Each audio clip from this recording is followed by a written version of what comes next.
So welcome again to our third session in QUniversity in our Q&A series. This is on sites. So we'll be looking at some tips and tricks to help you manage your sites more effectively and more efficiently. So there is a treasure trove of information located in our site settings, and that's where we will be concentrating on today. So say this again, over the years, we've trained and assisted many QReserve site administrators, and we often hear, I didn't realize I could do that as we're performing that training. It's just things that even some of our experienced users maybe didn't realize were things that were available to them. So that is why we've created this Q&A series to help give you that information so that you can be more effective in administering your site, save yourself some time. So let's start off with our site contact. I know this one might sound fairly obvious, but did you know that you can change your QReserve site contacts? And there's a number of them in there. And what that helps to do is allows your users of your site to reach the right people when they have questions about using your site. So I'm going to review this here, but I'll also go into our live lab demo site and we'll go through it live as well, so we can look at and see what it looks like in real life. So we're going to be going to that administration tab and then into site settings. And then the very first one is general. And as you scroll down, you'll come to a section for site contacts. And here you've got a number of different contacts you can add. We've got our primary contacts, secondary contacts, and our support contacts. So we'll talk about what each one is for, and we'll look again at them as well. So your primary contact's also your site owner. You might not be aware that your site can be transferred to a new user to own the site. You might want to do this if, for example, you have someone retire and they're no longer with the company. You probably want to transfer your site ownership to someone who's still there, or maybe someone transfers to another department. So you want to make sure you're reviewing those contacts to be sure that everything is current in your site. So let's go into our lab demo site. So everybody should be able to see that here. You've got our lab demo site. And again, I'm going to click on administration. And down here at the bottom is our site settings. So I'll click in there, and general is the first one. So I'm already in the general section. So we have a few things here you might be aware of already, your logo and your description of your site. But we're going to keep scrolling down, and right here are our site contacts. Beth, just one second, I will get to that. My screen's really small for our video now, so I might have missed it, but I will get to you in just one second. We'll check it. So our site contacts, right up here is our primary site manager. And if you click on our little question marks, it will explain to for each of this is just for display purposes. But underneath here, we have our primary site contact and the site owner. This happens to be Abby for our demonstration lab site. So what this means is when someone goes into the search in QReserve and is looking for a site, and say they find yours and they need to contact somebody, that's the person. As well, I'll show you on our next slide, but when you have your site contacts, your contacts toggle on for forms, the person who would receive those contact emails is this person. So I'll show you that in our next one in more detail. We also have a secondary contact, and that way you can have a backup. So the secondary contact will be carbon copied on emails that are going to that primary site contact. So if you need someone to be a backup, you maybe have someone on vacation, or just to cover yourself to make sure that one person may not miss a communication with you, it's not a bad idea to have a secondary contact there. And then underneath that, we have our support contact. And our support contact here is for users who may click on the help section in your website and need assistance. So that's your support contact. It does not have to be the same person as your primary or secondary contacts. It can be another user in the site. And we'll look at it in a live example as well. So what I'm going to do is log in as a test bot user, and we're going to show it from the user perspective. So to refresh everyone's memory, to do that, we're going to click on our users, and I'm going to select the bot user that I want. In this case, I'm going to use test student user. When I click on that, I get the option to log in as this user in a new window. Again, this is a bot user. So I'll click on that, and then let me share that tab. So you can see down at the bottom left, I'm now logged in as my test student user.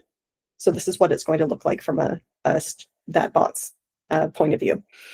So let's say I'm a user and I need some help with something, and I click on the help section right here on your website. I scroll down, you'll notice right here, there's my contact. That's my support contact in the site, is Abby. Now, if I need to change it, let me go back to my administration view, and I'm going to go back into that site settings, scroll down to my contacts, and let's say my support contact, I'm gonna make it me. So now I'm the new support contact. So easy as that. I'm just going to choose that user from the list, going to go back into my bot site and just refresh the page. So I just refreshed it, and there's my contact is updated. So it's as easy as that. You might not even realize it's there, but it is really important to keep that current so that when your users need help, they're getting a hold of that correct person. So let's talk about that next one, which is our contact forms toggle. So you might have seen it as we were in the site settings, but we'll go back and look at it again. But did you know that by default, this contact forms toggle is off? And I know a lot of our like site admins are not aware of this. I wasn't aware of it when I first started either, and then I realized what was going on because it defaults to off. So this again is in that site settings. What this will do is when you toggle the toggle off, it turns them on, because the toggle is to hide the forms for the sites and resources. So again, it defaults on, it hides the contact forms for everything. If you turn that off, it will open that up and allow those contact forms to be displayed. So I'll show you again in our live site what that looks like. Personally, I think it's nice to have it toggled off to allow the forms on, because that gives your users a better experience and it makes it really much more obvious of how they can contact you. So let me show you in our site. This is I'm on the admin side again. I made administration site settings. And in that site contacts where we're looking at these different contacts, it's right here underneath the support contact. So there's our hide contact forms for site and resources. That's the toggle. So right now it's hidden. Everything's hidden. So to show you what that looks like to a user, I'm going to go back into this is my bot user that I'm logged in as. And if I go to my site page, I'm a user that's logged into your site. If I scroll down, you'll see that underneath my resources, there's just sort of this blank spot here. There's nothing there. I don't have any obvious means of communicating except to go to that help section. But if I go back to my administrator view here and I turn that toggle off, so now I'm not hiding. Let me go back in and refresh my site, and I'm going to show you from the user perspective again. It's right here at the bottom. So it's just a very simple thing, but I think it's one of those things that just people don't realize it's there. But in my opinion, I think it's a better user experience for your users. Now, your users can easily just click on this, compose a new message. You'll see it fills in who it's from. And this is going to that primary site contact, not the support contact. So there's another way that they can get a hold of someone else. And you can toggle within here, allowing a direct reply. So this is if the email address will be provided to let them reply directly. And they just type their message right in here and then send.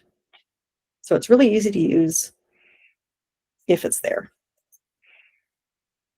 Did anybody have any questions about the contact forms toggle, or maybe an interesting survey question? We don't have an official poll, but it might be interesting. Does anybody have this actually toggled off so that you're showing your contact forms? Because I'm curious as to how many of you are actually using it, because I feel like it's low from what I've seen on our sites.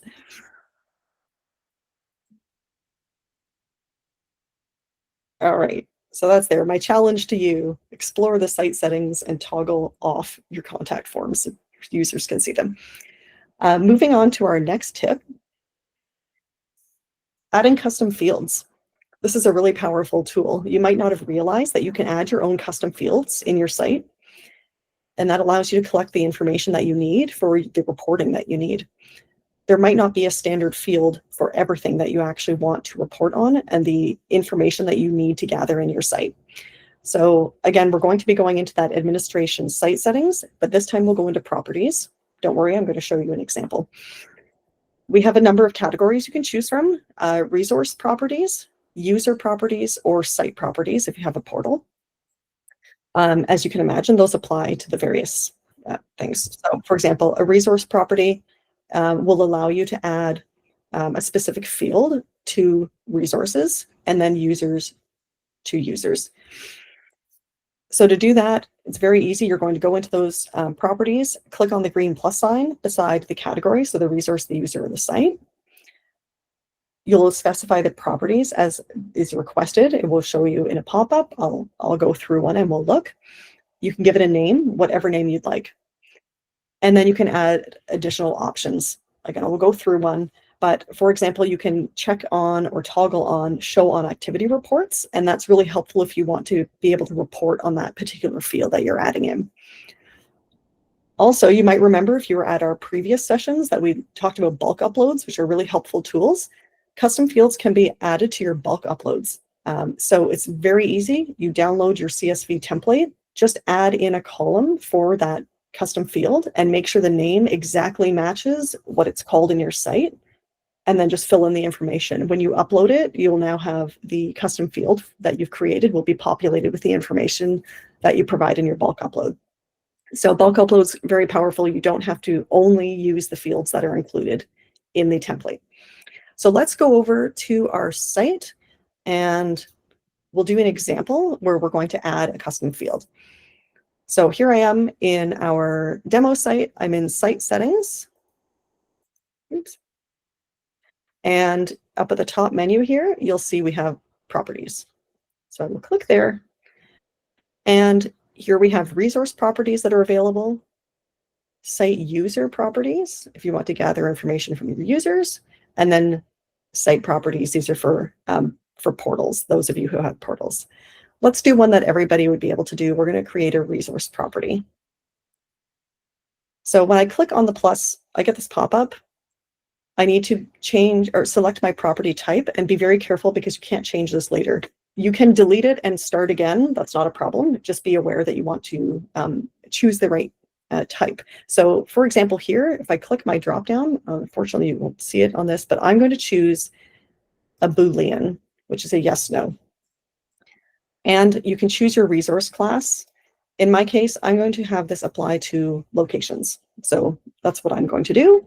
I'm going to save the property. And you'll see it now shows up in my list. It doesn't have a name.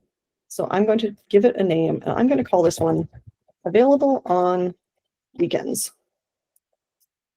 So it's a nice, easy one. Yes or no, is this resource available on weekends? Now, under my property options, you can see here I have, if it's public, I'm going to have this one public. I want them to be able to see it. I want it to be searchable. Do I need it on activity reports? Maybe not this one, but I do want to show it as a filter on the site page. And there's a reason for that I'm going to show you because I think it's pretty interesting what you can do with it. That's it. So there's my custom property is set up and defined. Now all I need to do is give my resources some values for these custom properties.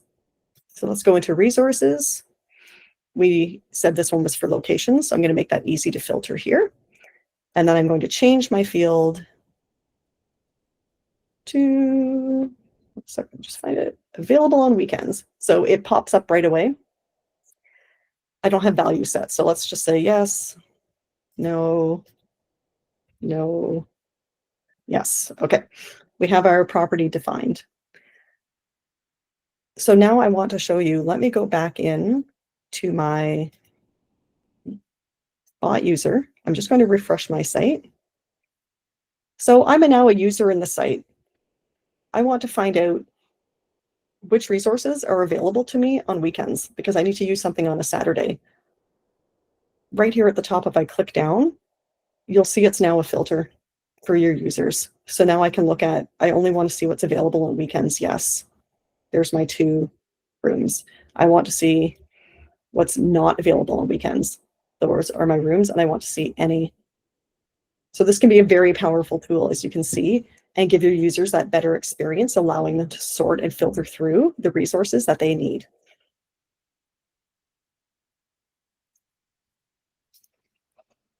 All right. Anyone have any questions about site or excuse me, custom properties? Anything? Has anyone been using them? Very powerful. Hopefully that will give you some inspiration to do some. We have one other thing that's very interesting that you may not have realized that's available in your site settings, and that is changing your resource property visibility. What this allows you to do is customize what resource properties are displayed in your resource profiles. So again, what the users can see is available to them on the resource page. So very easy. Again, we're going to go into administration site settings and into the properties. If you scroll down near the bottom of the page, you'll find that property visibility on resource pages, and it's simple toggles. We'll show you a live in just a moment. You're just going to toggle on or off the properties that you want to show, and that will be reflected in the resource profiles. So let's look here. We're going to go in site settings, properties. And if I just keep scrolling, it's way down here. So I think people aren't necessarily noticing it's there, but look at this. We have property visibility on resource pages. In this particular example, we have everything toggled on. So anything is going to be available for our users to see in our resource profiles. However, if there are some things that you do not want to show on resource profiles, you can just toggle them off.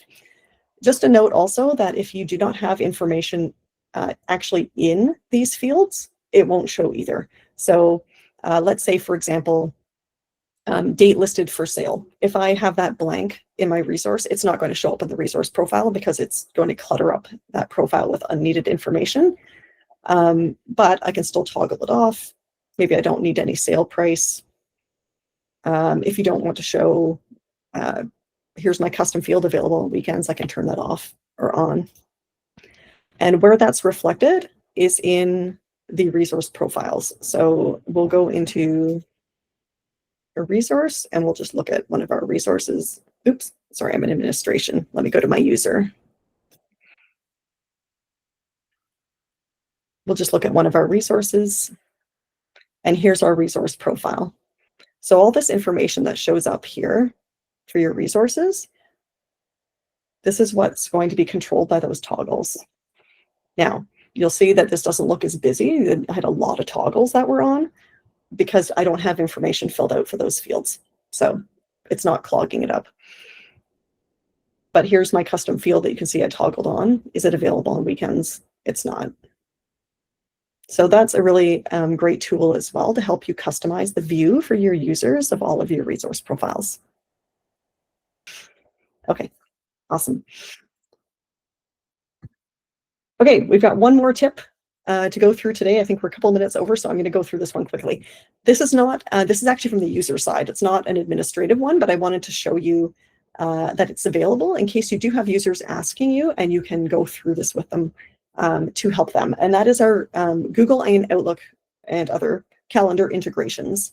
So this is for your users. They can actually push the reservations made from QReserve into their Google or Outlook calendars. And I just wanted to show you quickly how they can set that up.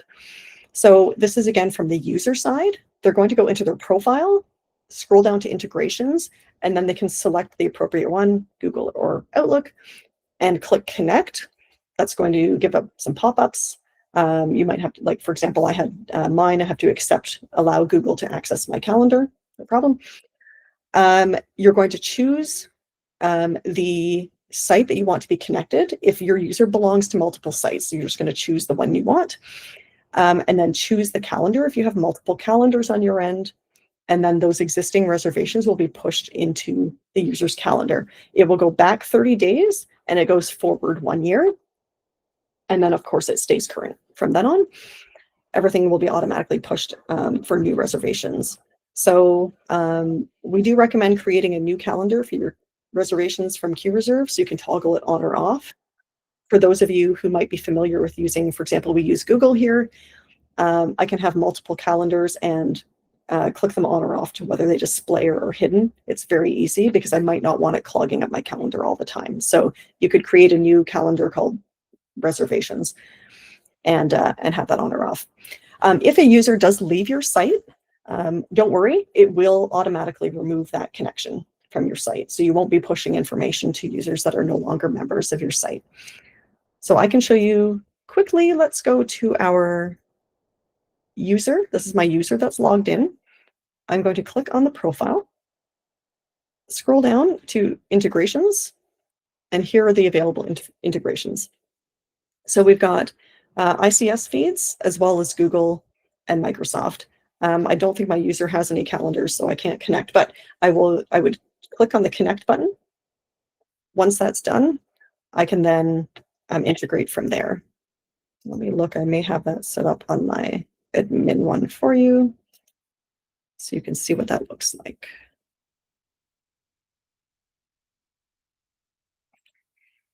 Okay, here we go. So this is just mine, so you can see what it looks like. So in Google, because I'm a Google user, I've connected already.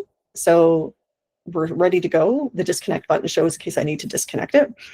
And then I can connect a QReserve calendar to a Google Calendar by clicking this. And you'll see I just get a pop-up with a number of options. So I can choose which site. Go to our lab demo. I won't actually do one today, but we'll pick our site. You can select, do you want your own reservations or just a resource? So I would want mine, for example.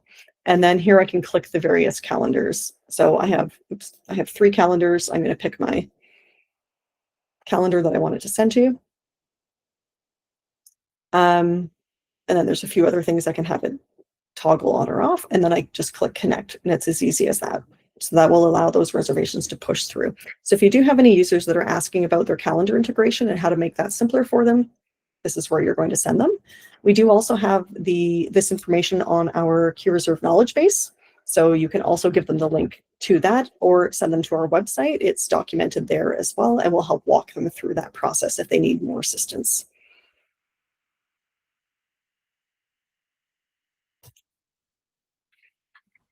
All right, and that concludes our Q&A sites webinar. Thank you so much for attending, everybody. If you have any questions, I'm happy to stay here for a few more minutes and answer questions. If you have any suggestions for Q&As or other topics that you'd like to see presented, we'd love to include it in another session. Feel free to email us here. In the slide deck that I'll be sending out to you shortly, we do have links for our knowledge base demo videos and help tickets, so feel free to go through there or email us at any time. Also, one note, if you do want a certificate of attendance for today for continuing education hours, I'll include that link as well when I send your follow-up email today after this presentation, and you just fill that out and I will send you a link to a certificate and you'll have that handy. So that will be coming out along with the slide deck and the recording for the presentation from today. So thanks everyone so much for joining us. We really appreciate it. If you go to our QUniversity site on QReserve, we do have other webinars that are available for sign up.